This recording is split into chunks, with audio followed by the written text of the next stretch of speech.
అందరికీ నమస్కారం అండి. ఫ్రెండ్స్, మనకి ఇప్పుడిప్పుడే మరొక ముఖ్యమైన అప్డేట్ అయితే రావడం జరిగిందండి. అది కూడా తిరుమల భక్తులకు శుభవార్త. ఇవాళ ఆ టికెట్లు విడుదల అంటూ ఇప్పుడే మనకు ఒక అప్డేట్ అయితే వచ్చిందండి. అయితే ఇందుకు సంబంధించిన పూర్తి వివరాలు అయితే మన వీడియోలో తెలుసుకుందామండి.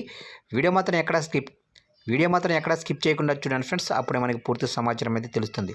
ఇక లేట్ చేయకుండా వివరాల్లోకి వెళ్ళిపోదాము. ఇక ప్రముఖ పుణ్యక్షేత్రం తిరుమలలో భక్తుల రద్దీ తగ్గింది. బుధవారం నాడు 75,109 మంది భక్తులు స్వామివారిని దర్శించుకున్నారు. వారిలో 30,285 మంది తలనీలాలు సమర్పించారు, తమ మొక్కులు చెల్లించుకున్నారు. ఆ ఒక్కరోజే హుండీ ద్వారా 3.40 కోట్ల రూపాయల ఆదాయం తిరుమల తిరుపతి దేవస్థానానికి అందింది. ఇక వైకుంఠ క్యూ కాంప్లెక్స్లో 13వ కంపార్ట్మెంట్లో భక్తులు వేచి ఉన్నారు. టిక్కెట్ లేని భక్తులకు శ్రీవారి సర్వదర్శనానికి 8 నుంచి 10 గంటల సమయం పట్టింది. కంపార్ట్మెంట్లో ఉన్న భక్తులకు శ్రీవారి సేవలో అల్పాహారం, మంచినీళ్లు, పాలు పంపిణీ చేశారు.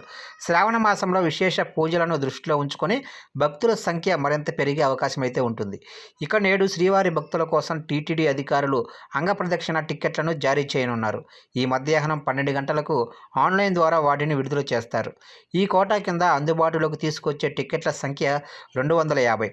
ఈ టిక్కెట్లను పొందిన భక్తులు శనివారం అంటే ఆగస్టు 10వ తేదీ తెల్లవారుజామున అంగప్రదక్షిణ చేయవచ్చు. ఇక భక్తులు తడిసిన వస్త్రాలతో శ్రీవారి అంగప్రదక్షిణ చేయాల్సి ఉంటుంది.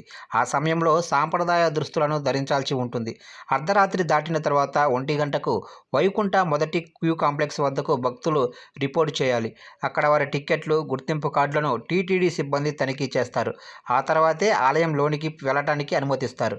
ఇక శ్రీవారి సుప్రభాత సేవ ఆరంభమైన తరువాత భక్తులకు అంగప్రదక్షిణకు అనుమతినిస్తారు.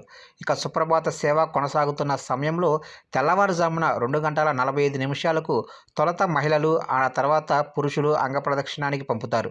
స్వామివారి బంగారు వాకిలి ముందు నుంచి అంగప్రదక్షిణ చేస్తూ ఆలయం ఆవరణంలోనే హుండీ వరకు వెళ్ళాలి.